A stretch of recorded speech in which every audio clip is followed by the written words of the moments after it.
2021. France, ça nous fait comme un show pendant les pauses.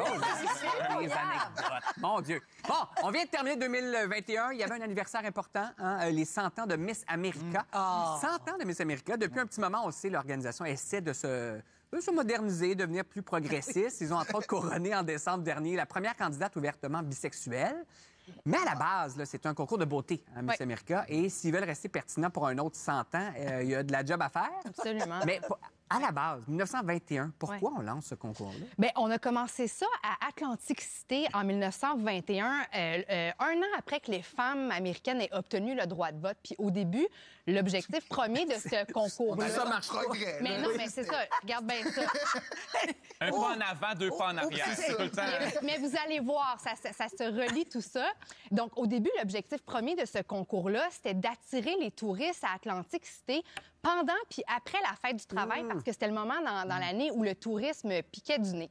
Et à la première édition de ce concours-là, on a demandé à quelques femmes de se promener en maillot de bain sur le fameux boardwalk d'Atlantic City, devant juge et public. Mais ce qui est particulier, c'est qu'on a demandé aux femmes de porter par-dessus leur maillot de bain une espèce d'écharpe, une espèce de banderole, le même type de banderole que les suffragettes qui s'étaient battues pour le droit de vote des femmes portaient l'année d'avant. Puis pour les organisateurs, ça, c'était une façon de faire un petit clin d'œil moqueur envers le mouvement des suffragettes. Parce qu'à l'époque, les hommes pensaient qu'en obtenant le droit de vote, les femmes allaient se masculiniser. Alors là, grâce à ce concours-là, en exposant les femmes dans toute leur féminité en maillot de bain, bien, c'est une réponse en quelque sorte à ce mouvement féministe-là. Puis c'était aussi une façon d'attirer les hommes puis d'attirer les touristes. Puis ça a fonctionné, ça vraiment pogné ce concours-là. Puis année après année, il y avait toujours de plus en plus de gens qui venaient assister à ça. Mais évidemment, ce qui a vraiment donné un gros souffle à l'envol du concours, c'est la télévision. Ben oui. La première fois qu'on a diffusé le concours Miss America, c'était en 1954. Et au niveau des codes d'écoute, on est allé chercher 27 millions de téléspectateurs en 54. C'est énorme. Effrayant. Puis je vous dirais qu'à partir de ce moment-là, c'est vraiment devenu un moment incontournable dans les foyers américains. On regarde le concours Miss America. Ben, chez Maë aussi. Pendant un bout, tu le regardais, toi? Ben, moi, j'avoue que quand j'étais plus jeune, j'avais du plaisir à regarder des concours comme ça, mais c'était pas non plus l'époque où on faisait « Oh mon Dieu, sont en maillot, c'est dégradant, c'est terrible ». Je prenais ça plus légèrement parce qu'évidemment, ils viennent un peu nous chercher avec les glitters, les couronnes, le côté un peu princesse. Et moi, j'étais toujours curieuse de voir quelle fille allait justement s'exprimer. Il y en a qui sont cultivées là-dedans. Il y en a qui répondent à des questions le talent, un peu délicates. J'aimais voir laquelle allait vraiment se démarquer. Et il y en a quand même qui ont eu certaines carrières, puis qui étaient des filles, qui étaient, oui, de jolies filles avec une super belle enveloppe corporelle, mais il y avait des choses à dire. Donc, ma vision était peut-être plus nuancée. Je comprends que maintenant, ils devront évidemment s'adapter parce que on veut voir un peu plus de diversité, bien sûr, à tous les niveaux. Je suis tout à fait d'accord, le format, probablement, a été épuisé. Mais quand j'étais jeune, moi, je trouvais ça divertissant, un peu comme Victoria's Secret. Oui, c'est vrai. Ben oui, Mais là, c'est rendu le diable en personne.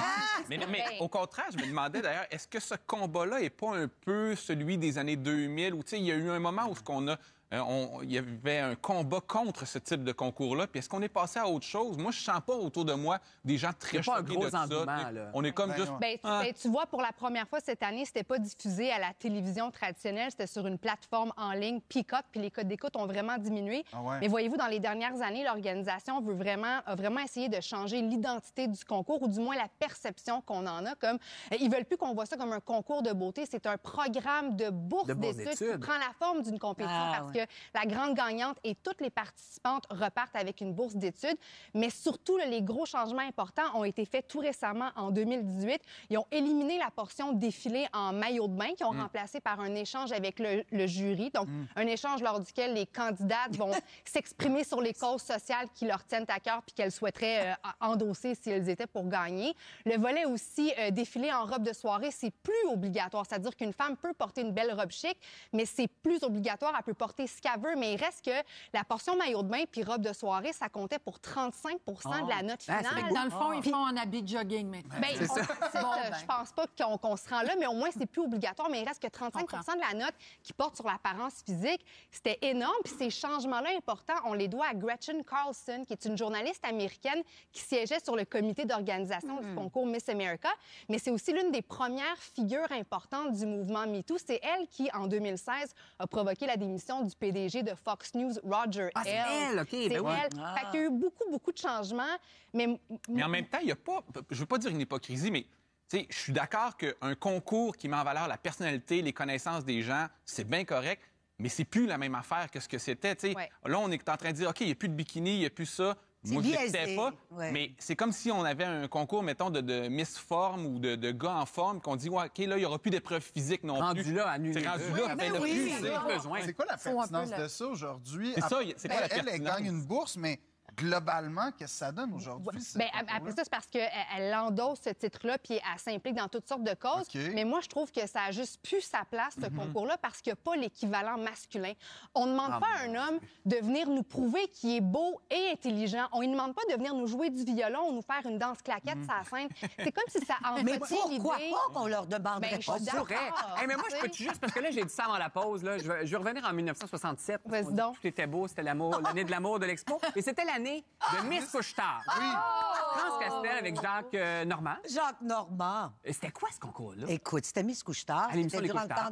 de l'Expo. Alors, c'était vraiment... là, j'étais un peu grassette. J'étais enceinte de 8 mois. Oh, Ça me paraissait pas. Voyons. Non, Et non, non, oui, c'est et oui, magnifique. j'ai fini j'ai fini l'année de Miss Couche-Tard. J'ai accouché un mois après. J'ai caché, parce que dans ce temps-là, il fallait cacher. On n'apparaissait pas à la télé quand on était enceinte. Et, Il n'y avait pas de truc de maillot, là. Non, tu C'est quoi les il y avait pas de maillot. épreuves? Ben, c'était... Moi, je me souviens, j'étais dans un restaurant, puis bon, il y a un recherchiste qui me dit...